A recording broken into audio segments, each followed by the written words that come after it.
Well, good evening, motherfuckers. That was inappropriate. It's episode 19. Nick the American. That's not the way he wants to greet his wonderful listeners. Welcome, Texas Longhorn fans. Super proud of you. What a victory this weekend. But we'll get to that in a second. It's episode 20. We've made it 20 episodes. The fandom is ridiculous. The 39, the faithful 39 listeners that we have are absolutely incredible. I appreciate every single one of you. When we get to 50, I'm going to throw a party and everyone's invited. Everyone is invited. Remember, we are on YouTube. You can check us out on YouTube. I don't give a shit if you hit the subscribe button or not. Well, you could. But you don't have to. You might hate it. Anyways, so we've got a super duper wonderful show, I think, in store for you today. We're going to talk some football, talk a little bit of politics. We're just going to get after it, I think, if that's okay with you. Is it okay with you? All right. So let's touch on college football. College football, baby. Okay. I want to take something back. I talked about Jaden Milroe from Alabama being this linebacker. I watched him closer. He's not a linebacker, okay? He's a supremely talented athlete, but he definitely struggled in their mega showdown, the big college football game of the weekend, which was Texas versus Alabama. As you recall, Texas damn near got him last year. And then Texas' season kind of spiraled from there after they blew the lead and Alabama came back and won. Well, this year was different. Texas didn't just hold on. They closed the show. A football coach, they finished. And one of the reasons why they finished was their quarterback, Quinn Ewers. And on the last episode, in fact, you heard Nick the American say, "Yeah, I'm not so high on Quinn Ewers." Well, let me walk that back a bit. It's one football game, but it isn't just one football game, because is there a better win in college football than to go into Tuscaloosa and beat the Crimson Tide in their own place? Now, one would argue going into Georgia and beating the Bulldogs is probably the top win right now to be had in college football. But make no mistake, going into Tuscaloosa, beating Nick Saban and the Crimson Tide, like Steve Sarkisian, the Longhorns, and Quinn Ewers did, was absolutely impressive. He looked so good. He looked like an NFL quarterback. Everything looked slow to him. He looked poised, complete. Bama would draw close, and it looked like here they come, and then Ewers would say, "Oh, no, you don't. Oh, no, you don't." So my hat goes off to the Texas Longhorns. It looks like you guys are a serious contender. That win should catapult you. That win right there makes your football team 10% better than they could ever be. It's kind of like in boxing. When a boxer becomes a world champion, he becomes better than he actually is. Just that confidence level. And so that's just a huge win for the Texas Longhorns. They were in need of it. Congratulations to Steve Sarkisian. We all know about Steve Sarkisian's road. Being at UW, having a serious drinking problem. Although he took a winless UW team and really resurrected our roster, got us to, I believe, 8-4. He really couldn't get us over that hump, but he didn't stay long enough. He bolted to SC. Good for him, where his drinking continued. Was ultimately fired there. Went on to become a consultant at Alabama, one of their many, many consultants on the staff, and ultimately he then took a job, the top spot at Texas. And Steve Sarkisian, what a great story. We all fuck up. We all fall down. Steve Sarkisian showing you how you get back up. So good for Steve Sarkisian. Another little takeaway from the weekend. Watching A&M get smacked by Miami. Is Jimbo Fisher done at A&M? Is this Jimbo Fisher? I mean, A&M is going to be like 6-6, and they're paying him all sorts of money. Are they going to buy Jimbo Fisher out, or are they going to ride the Jimbo Fisher train? I'm not sure, but it doesn't look great for the Aggies and Jimbo Fisher. Is he that good of a coach? I know he won a national championship at Florida State, which means you're a pretty damn great coach. However, no, Les Miles, remember, Les Miles won a national championship at LSU, and I'm not sure anyone's calling him a great coach. So we'll see about Jimbo Fisher, but I think the bells are the alert bells are sounding, the sirens are going off there in College Station. So, lastly, I've just talked about Florida State. Florida State looks to be legit. We saw them pound LSU on Sunday night. It was maybe Monday night. I think it was Sunday night of the college football kickoff.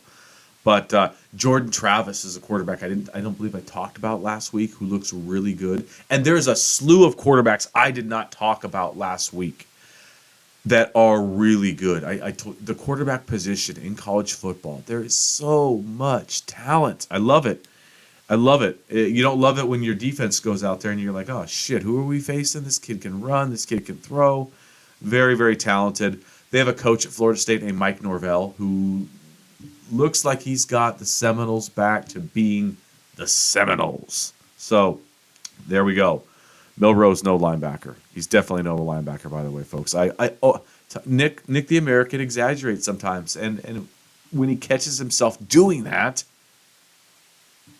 he owes it to you, the listener, to be truthful. Milrose, no linebacker. I don't know what I was looking at. I obviously wasn't watching Bama very close the first week. So, anyways. Oh, and by the way, hey, I'm not a Washington State Cougar fan, but I appreciate the Cougars. I'm from Washington State. I'm from Washington. My wife is a Washington State Cougar, but we talked about the Pac-2.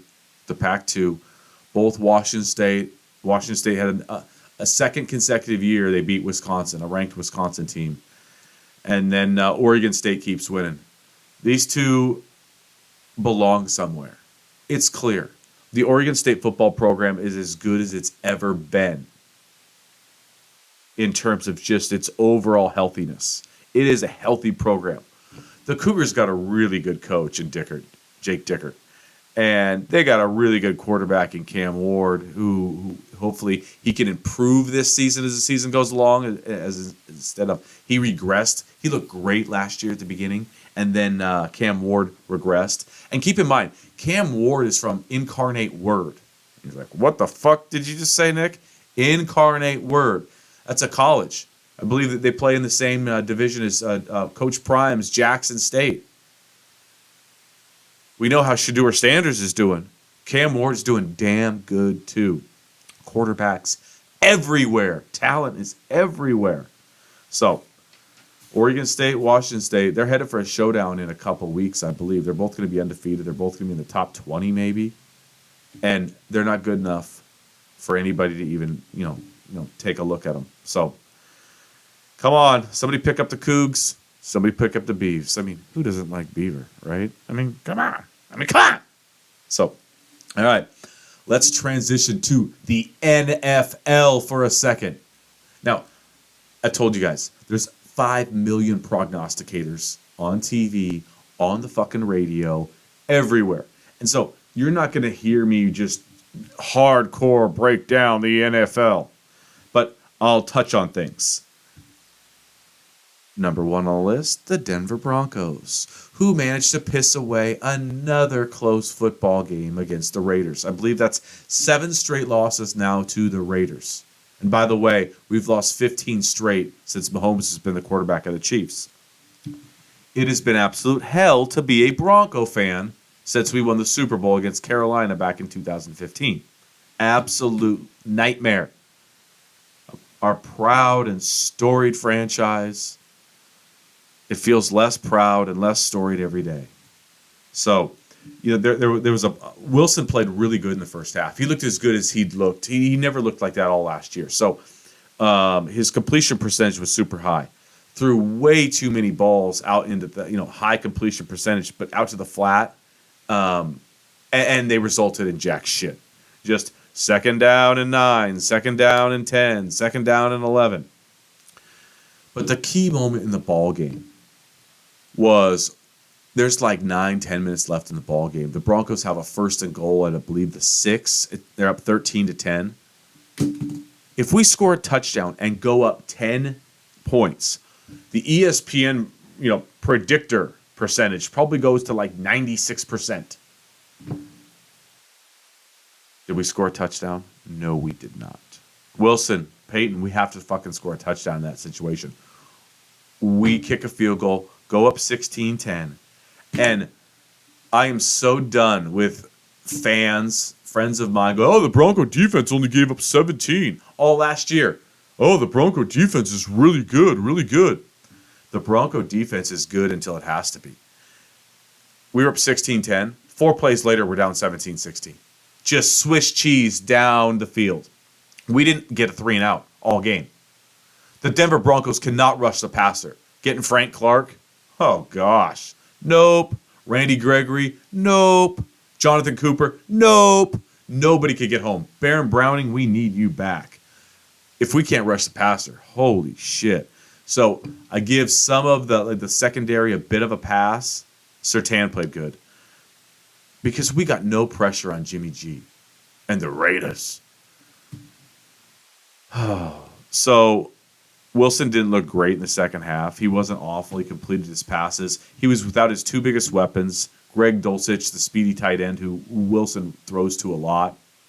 He's a big play guy downfield. He's out with a hamstring. And Jerry Jeudy was close, but he's got a hamstring too, and he didn't play. So Wilson has his top 2 weapons out. It's week 1. There's a little ray of hope because in the first half, Wilson actually looked like Wilson. He looked good. But we put the ball in his hands at with 5 minutes to go or 6 minutes to go, and he gave the ball right back. So, the Lions, baby, 21-20 over the Chiefs. I love seeing the Chiefs lose. I love seeing the Chiefs lose in Arrowhead. I love watching the Lions win. Who doesn't? Everybody loves their big badass coach. So, good on the Lions. Good on the Lions. I was at football practice. Some of the coaches are checking out the scores. They're all into fantasy football. I've long since retired. I'm arguably the worst fantasy football owner in the history of fantasy football. So, the Lions 21-20 over the Chiefs. We're even with the Chiefs, Bronco fans. Woo!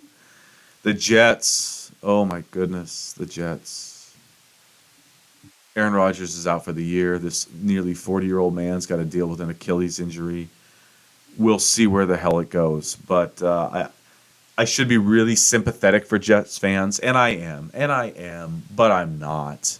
And the reason why I'm not is because I'm a Denver Bronco fan, and, sympathy. Yeah, people have sympathy for Bronco fans. Now, Jets fans too. I know how excited and all the build-up and the hard knocks and all of that shit. And then have it just kind of flushed out the window in 4 plays. And the Zach Wilson era begins again. Now, it was a great, fun, gutty win. We'll see, we'll see how long they can sustain that, but good on the Jets, sort of.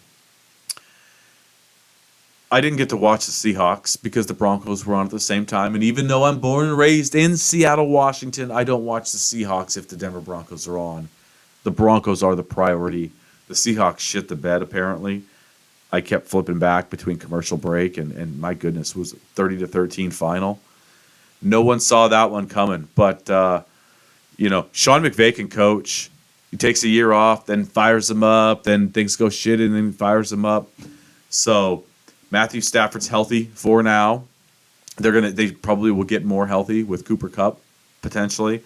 But, they pounded the Seahawks in Seattle. Not many teams go into Seattle and just pound them. So, and this Seahawk team, a lot of expectations on it, especially how downtrodden the NFC is. So we'll keep tabs there. Now, lastly, the football team that I want to talk about is the Dallas Cowboys. How about them Cowboys? What they won 40-0 over the Giants, who started really fast last year. Everybody loves their coach. Danny Dimes had the career year for Danny Dimes. And Dallas is just looks awesome. Their defense looks good. Their corners look good. I love Michael Pollard. He was better than Zeke for years. For years, all you had to do was watch a Cowboy football game and go, "Why the fuck are they playing Zeke Elliott so much? This Pollard guy is a stud. He's a dude." The Cowboys look like they're going to be a 1 or a 2 seed in the NFC. It looks like they're going to be a top seed, and maybe Jerry Jones could return to the Super Bowl after a long, long hiatus. A hiatus. He's the GM, right, of the Dallas Cowboys. The drought that the Cowboys have been on, if Jerry Jones was just a GM and not the owner of the team, he'd have been fired like 7 times. 7 fucking times. But he owns a team, so he's the GM essentially for life. Maybe he's finally worked it out in 2023. What was the last time they've been in the Super Bowl? 93? 92? 93? Something like 93, 94 season? Who knows? Quote me on it. Don't quote me on it. Anyways, now we're going to talk high school football. High school football, baby. Here we go. Hazen versus Lindbergh on Friday night. No, excuse me. Thursday night was Thursday night football. And guess what? Coach Nick got his very first win ever. We beat Lindbergh 42-20. The wing tee was humming. We played against a quarterback, number 4. His last name was Gilbert. He was absolutely electric, dynamic. He's probably the fastest kid we'll probably see all season. And we're going to play Bellevue down the road. I'm not sure anybody's faster than this kid. The Lindbergh scheme wasn't real good. And when you line up against a football team who aligns right and has a good scheme, a good plan going in, it's difficult, even if you have some really, really superior athletes. So 42-20, I think we led 42-6. It was a lot of fun. Again, the win or lose, we lost last week. The experience was special. We won this week. The experience was even more special. Both of my boys played really, really well. All of my boys played pretty damn well. Although, when you watch film, it's never as good as you think it is, and it's never as bad as sometimes it's as bad as you think it is.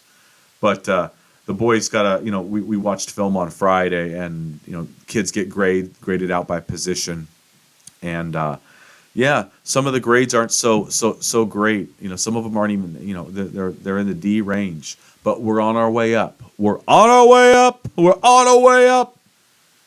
We'll continue to improve. We've got a huge football game on Friday night at Juanita. Juanita's got another number 4, a quarterback who is an absolute exceptional athlete. He's special. We are going to have to contain him to have a chance in this football game. So, on our way to Juanita on Friday night, it's a big one. Boy, I've only got one nut. I would give up my other nut for this victory. That's how bad I want it. So, anyways, I'm not even kidding. So, all right, we've talked football, and I love football. And it got me to and I've told you, with regards to the former president, Donnie Trump, I will stop talking about Donald Trump when he no longer threatens our union, threatens our republic. I promise I'll be done talking about him. But he is a threat right now. And it got me thinking, talking all this football, sports. In politics, the metrics for success are they're so construed. You can read them one way. It's half glass full, half glass empty. There's no real hard metrics. If the economy's going good, the president raises his hand and says, it's my economy, even though he's been in office for like 6 weeks. Well, didn't the predecessor have something to do with that? Or just the overall roller coaster of the economy, how it's up and it's down. You talk to Trump people and, I don't like the person he is. I don't, but boy, he's been great for our country. And you're like, well, What's his major piece of legislation that you love? And they look at you with a blank stare. He had control of the Republican House and the Senate. His number one campaign promise was to repeal and replace Obamacare. Number two was to build a complete wall. He couldn't repeal Obamacare with control of the Republican Senate and the Republican House, let alone replace it. Now, that goes for Biden, too. People will say, oh, I like, Biden's too old. I'm done with him, but I think he's been a good president for us. Okay, well, what's his major piece of legislation? What is his data metrics to point to? Oh, he's been a really good president. So basically, what I'm trying to say is, you can sell it. Oh, we're doing a great job. We're doing a fantastic job, and here's why. And you're like, well, really? Did you have anything to do with that, or is that just part of the ups and downs of the economy, the way things go? So, now, if Donald Trump, here's how hardcore Republicans would turn on Trump, and I think I might have touched on this many episodes ago, but if Trump was the coach of your football team, if Trump was the coach of the Alabama Crimson Tide, you have wins and losses. You're 8-4. You're 12-0. You're 5-6. You can't hide from that. Your offense is number one ranked in the conference, number two in the country. That's real. Your offense is last in the conference. That's real too. We hold our football coaches in this country to a standard so far above our politicians, it's not even funny. You can't lie as a football coach. You will be fucking fired so fast. Do you guys remember George O'Leary? George O'Leary. He was the head football coach of the Georgia Tech, the Yellow Jackets. He took a job, at the University of Notre Dame. He got the head football coaching job at Notre Dame. Well, he took the job. He's been introduced. They find out there's a little blip in his resume. He went to a college, but he didn't graduate. On his resume, it said he graduated. What did Notre Dame do? They fired his ass. Okay? Real time, right now. Mel Tucker, the head coach of Michigan State, 10 years, $95 million. He's in like his third year. He just got caught sexually harassing the sexual harassment coach. Apparently masturbating naked on phone calls with her. He's done. He's been put on leave. They're doing an investigation. They're going to be able to get out of his $95 million contract. And by the way, who the fuck is paying Mel Tucker $9.5 million? That seems like Nick Saban money. Unbelievable. But he's done. I remember Rick Neuheisel filled out a college basketball bracket, and that was gambling, and it ultimately led to his demise. He was out. They don't put up with anything in college football. The board of trustees, the alumni, You fuck up. You lie just a little bit. You sexually harass. You're out. Trump's got like 18 rape allegations against him. He just got nailed with a civil rape suit. He cheats on his wife or wives. Nobody will turn on him. If Coach Trump was the head football coach at Alabama, he would tell you, fake spots, the referees, there was a fake spot. There was no holding, no collision, no holding. The field goal was good at the end of half. The field goal was very, very good. It was so good. I'm only going to hire the best assistant coaches ever, only the best. And then he would fire them all. Then they would all tell you how stupid he is. And he would tell you how slow his assistant coaches were. He would take... You can't lie about your record. Trump would be 8-5, and he'd say, it's much better than that. It should have been. We should be 11-1. It's total bullshit. We're going to leave the SEC. We're not being treated fairly. We've got no choice. You can fib and spin and lie as a Republican or a Democrat, and because of our political tribalism, we won't leave parties. We won't do it. It doesn't matter what you do. Because of our political tribalism, We back you up. Well, can't vote for the other people. Can't vote for the other people. Football, our American football, college pro, it is different, ladies and gentlemen. If you bullshit us, you bullshit the fans, you bullshit your front office, you bullshit anybody, and you're out if you don't win. And there's a real metric. You can't bullshit. We got 8 wins. That's it. We have the number 1 offense. It's real. Or you don't have the number 1 offense. You have the number 8 offense in your conference. That's real too. Look at the representative from New York, George Santos, the guy that's basically made up a mythical person and then ran for Congress in the state of New York as a Republican. He's literally a myth. He's 100% a lie. You have Republicans in the House and the Senate that won't talk to him, won't touch him, won't shake his fucking hand. George O'Leary gets canned for a tiny blip on a resume. He went to a college, said he graduated, he didn't. George Santos is a total fucking fabrication. We're okay, we're okay in politics with that. Hell, he'll probably win re-election. College football, he wouldn't last a minute. Trump wouldn't last a minute because you have to tell the truth. You have to be straightforward. And unlike our politics, Democrats, Republicans, we can fudge the numbers. We can fudge the numbers. There's no fucking fudging in sports. You win or you lose. You either tell the truth or you don't. And if you don't, you are out. That's how we do it in sports. That's how we do it with our football teams. You could be the die-hardest Alabama fan if Trump, and the biggest MAGA Republican. And if Trump coached your football team, it wouldn't take you long to say, this guy is full of shit and has to go. Do yourself a favor and look at him as a person. Look at him as the leader of the free world. Not just the leader of your football team if he was a coach.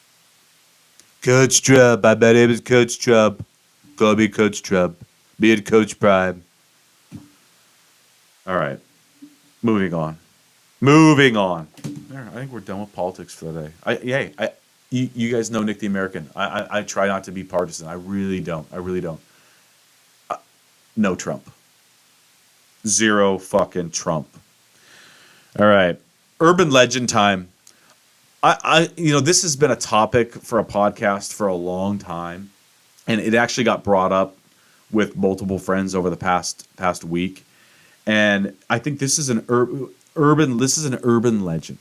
This is an urban legend that if you're around the country, I'm not sure how aware you are of this urban legend, but if you live in Seattle and you're a Seattle Seahawk fan or a Seattle sports fan, everyone knows about this urban legend. And this urban legend goes something like this.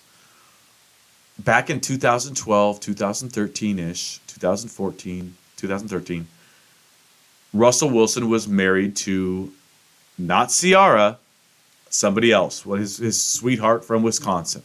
Okay? And it is common knowledge amongst Seahawk fans that this urban legend, and it goes like this. Golden Tate, the former Notre Dame standout, wide receiver for the Seahawks and the Lions, slept with Russell Wilson's wife.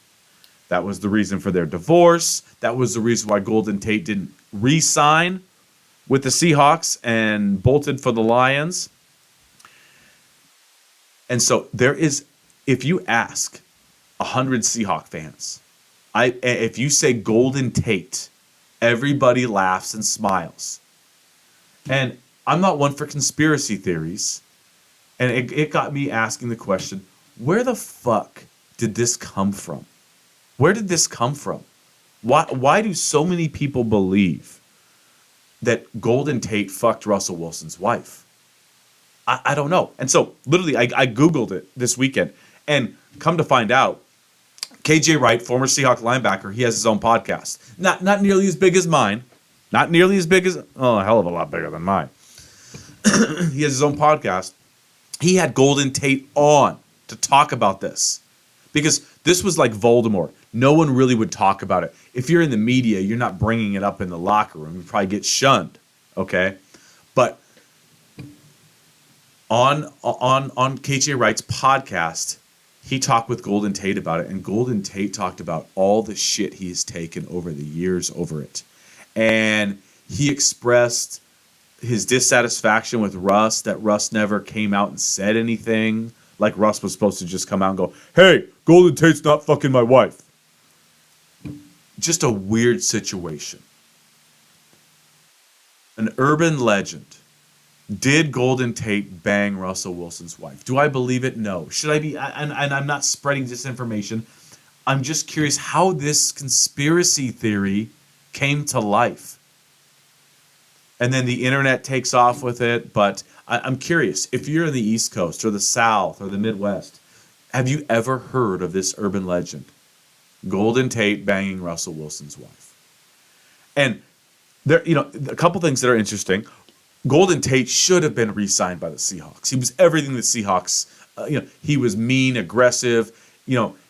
He was like a defender playing wide receiver. If he caught the football, he was going to beat you up before you tried to tackle him. Golden Tate got sucker punched the night before the Super Bowl against the Denver Broncos in 2013. The Super Bowl that they fucking murdered us on. Percy Harvin, I believe, sucker punched him. People talk about like it was a one punch, it was a knockout, something like that. I've had a friend talk to a Seahawk behind the scenes who was there, right there, and said he got sucker punched by Percy Harvin. Way to go, Percy, dipshit. But so all of these little things kind of help feed this urban legend. Well, geez, Percy Harvin was just defending his quarterback, Russell Wilson. So, but it was interesting that this topic was just covered on KJ Wright's podcast, and Golden Tate has some disdain for Russell Wilson because he didn't come out and squash it. If put yourself in Russell Wilson's shoes. I mean, does he have to come out and say, "Hey, everybody"? Does he need to say it really? I don't believe Golden Tate's having sex with my wife and my ex-wife. Is that his responsibility? I don't know. And I have no idea how this urban legend, this conspiracy theory in sorts, cultivated. But again, if you ask Seattle sports fans about Golden Tate, they're going to smile. And they're going to know exactly what you're talking about, exactly what you're referring to. Interesting stuff. All right. Enough with urban legends. Enough with Russell and Golden Tate. Let's talk about my son Brady's 13th birthday. We went to Topgolf. He had a sleepover, and then the next day, here's the deal. We take them out to dinner for their birthday, okay? And it's hard to get everybody together. So usually it happens on a Sunday night, the day after their birthday, or something like that. Just like the rest of you American families. You find time. So we were going to this new Brazilian steakhouse, okay? Or that was the plan. We love Brazilian steakhouses. Who the hell doesn't? Green light, red light type of shit, okay? My wife just gets a salad bar. The lobster biscuit is usually delicioso. So, but there was a problem this time. 405, our major freeway, it was shut down over the weekend. And we needed to get to Bellevue. This was a absolute nightmare. This was really not possible. All the side streets are backed up. Some place that would normally take you 4 or 5 minutes to get to would take you 30 minutes. And so we leveled with Brady and said, "Hey, going south on 405, it's closed. It's just not working." And so the little bastard, my son, I can call him a little bastard if I want to, he saw a commercial for Outback. And he's never been to Outback. Me and his mother had been to Outback in at least 10, 15 years. Okay? He saw the blooming onion. He saw the steaks. And he's like, "Let's go to Outback. Let's go to Outback." And me and his mother looked at each other and said, "Shit, we haven't been to Outback in a long time." And I recall, I vividly remember being on a business trip many years ago, like 12, 13, 14 years ago. And in my hotel complex, there was a restaurant, an Outback. It was like the only restaurant. And I think I ate at Outback like 3 days in a row. The food was fine. Steak was good. Drink was stiff. It was good. It was good. I didn't get the blooming onion because it's like 2,600 calories. But I said, hey, let's give the Outback a try. There's one north of, let's see, where we wanted to go was north on 405. There's one in South Center. We can get down there. We can go down through downtown Renton. That's fine. Let's go to the Outback. Okay? Now, I'm here to tell you, no one that listens to this show needs to ever go to the Outback ever again. What an awful fucking meal. The meal cost me like $315 plus tip, because it's not cheap. It's not cheap. You're going to get a ribeye, fillet, you're going to get a fillet. My lobster tail, I think it was a crawfish. I got a 6-ounce fillet, and I've never seen a fillet. This thing was like a half an inch thick. It was a sirloin. The blooming onion. And we got 2 of them. We had a coupon. And I'm like, guys, don't eat all this. This is like 2,600 calories a piece. Everyone have a couple of bites. My mother-in-law's got a coupon. No, we got to get it. We got to get the free one. My recollection of the blooming onion, obviously high in calories, but really good, really good. It was awful. My oldest son, Carter, got Steakhouse mac and cheese along with his ribeye. He took like a half a bite and spit it out. Our food was disgusting. Our server, there was no life in her at all. It was awful. And so there is a reason why Outbacks kind of went away over large parts of the country. And here's the baffling part. I was looking around this restaurant. It was pretty full. The Outback in South Center was pretty damn full. And I'm like, every single person here is getting fucked. They're getting screwed. Everybody's spending $300 and they're getting nothing. Absolutely nothing. Do me a favor. You can cross Outback off your list. If you see a commercial, just disregard it. Fast forward. You don't ever have to go there again. They are going out of business by being in business, because all you need to do is go there. And when you walk out, you look at your wife and go, nope, never again. Now, our meal was so bad. My mother-in-law can't help herself. Okay, God bless her soul. What does she do? She calls the Outback the next day and explains to them how bad the meal is. And she told us when she came over for dessert that night that she was going to call and say something. And me and my wife are like, why? Why call and say anything? What are they going to do? Give us a $50 gift card so we can go back?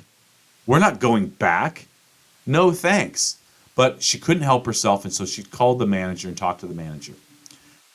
And the manager, because my mother-in-law didn't pay, she needed to talk. They needed to talk to the people that paid. And so she wants me and my wife to call the Outback so she can maybe we can get gift cards to the Outback. No can do. She said, oh, you can get appetizers and drinks. No, thanks. I never need to walk into the Outback again. We went from the Brazilian Steakhouse, 405's closed, and then we got the Outback, which was really the damn toilet. It was absolutely disgusting. Never go back. No one ever needs to go to the Outback ever again. Sorry, Australia. Take your fucking steakhouse and take it back to Australia. Disgusting. All right. Sorry, Brady. So I've been flipping my 13-year-old shit about how he ruined his own birthday by going to the Outback. Thank you, Outback. You wrecked my son's 13th birthday. Okay? We will not make the same mistake twice. What should we talk about now? Now, let's get a little bit more serious. Let's stop ragging on the Outback.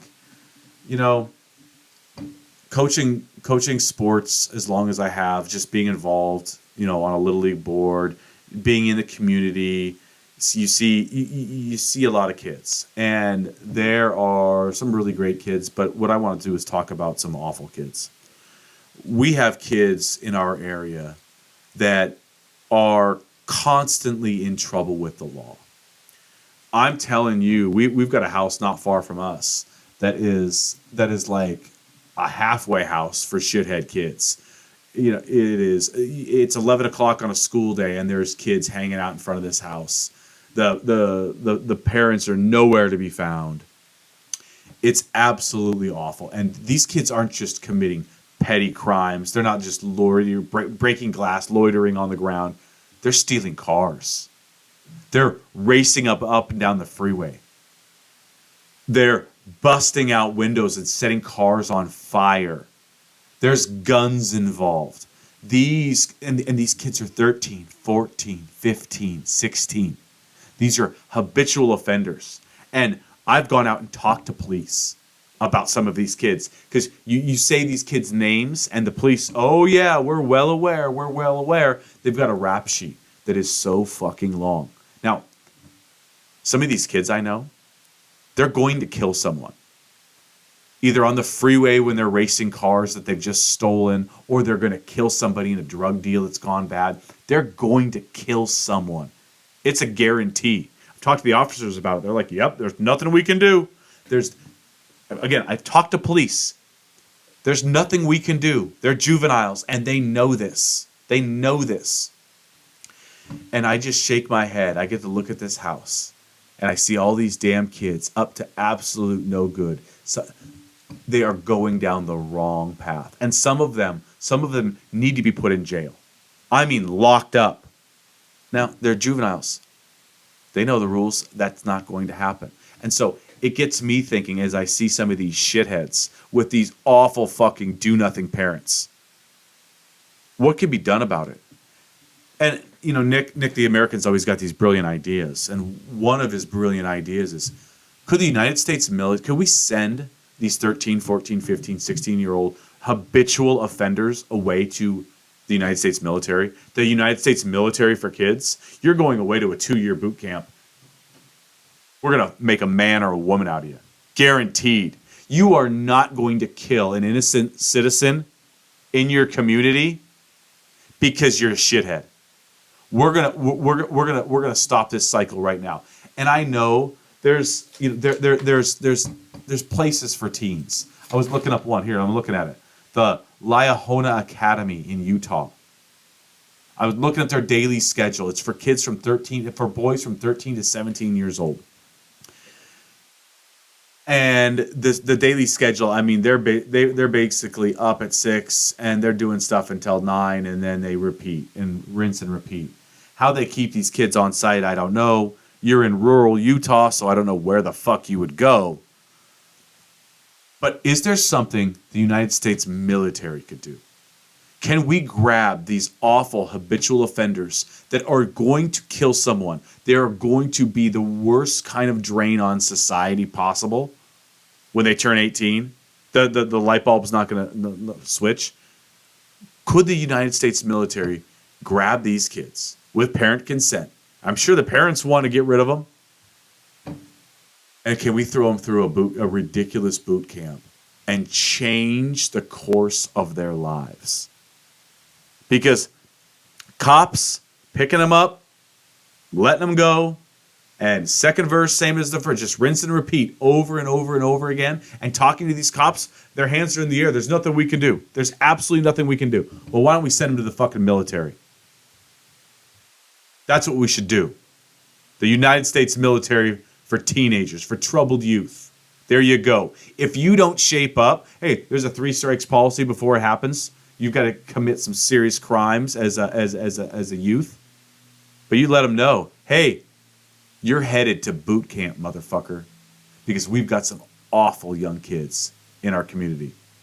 And I know other communities have them too. I don't live in Clyde Hill or Medina, okay? I don't live up on the plateau in Issaquah. We live in Renton. We've got extremely rich areas. We've got extremely poor areas and everything in between. And we've got kids with zero guidance, zero parental anything. United States military for dipshit teenagers. Maybe that'll shape them up. I don't know. All right. You know, I talked about George W. Bush's first pitch last episode. I didn't really tie it into 9/11, and this it's 9:13 as I speak to you right now at this moment. I was watching the History Channel with my family. We were kind of reliving 9/11. Obviously, none of my boys or my daughter was alive. Me and my wife lived it. You know,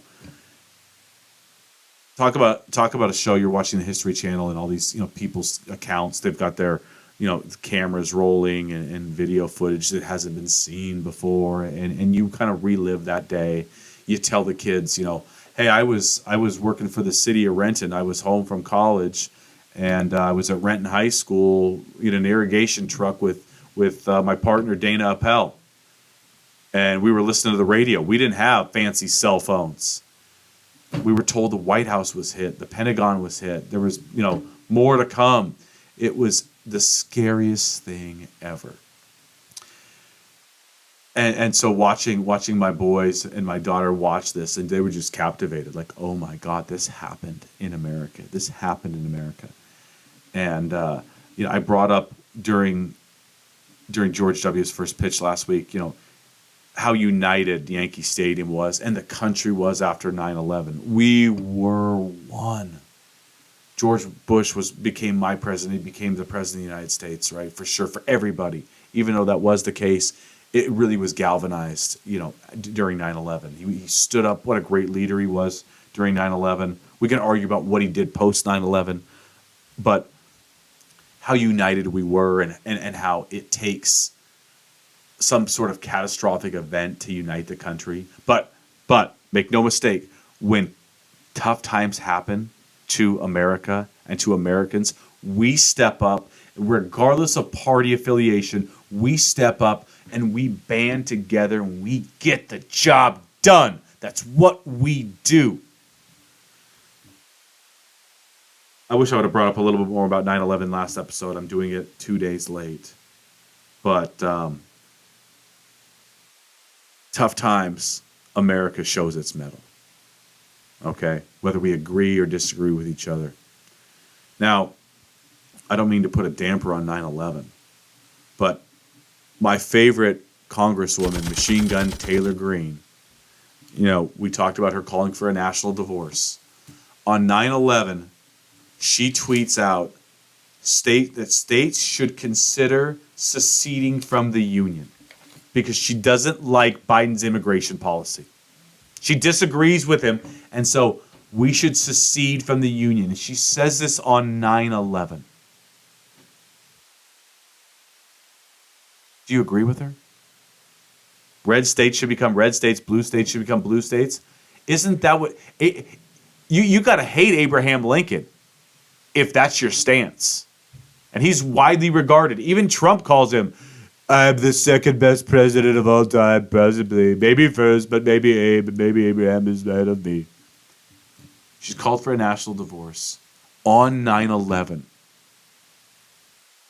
A day that makes me cry and tear up. It makes me want to hug my neighbor. Makes me want to go out and give blood. It makes me remember how scared I was, how much fear I had. When was the next attack coming? And what can we all do as a country to band together and go kick somebody's ass? Machine Gun Taylor Greene, the woman who said the Sandy Hook parents were actors, is calling to secede from the Union. We may have to secede. If you don't like a policy, honey, it's America. You work to change it. We're the United States of America. Apparently, on 9/11, of all fucking days, Machine Gun Taylor Greene wasn't so patriotic. She was a little bit more treasonous. So, remember where you were during 9/11. Remember how you felt, the fear, the sense of unity, all of that. You were an American. reject dipshits like Machine Gun Taylor Green, okay? Please. And listen, if Alexandria Ocasio-Cortez would have tweeted out the same thing on 9/11, you can bet your damn ass I'd be ripping her a new asshole. Ladies and gentlemen, we've made it 20 episodes now. 20 doggone episodes. Keep listening. I'll keep producing. Until the next time, America. This is Nick the American. Talk to you later.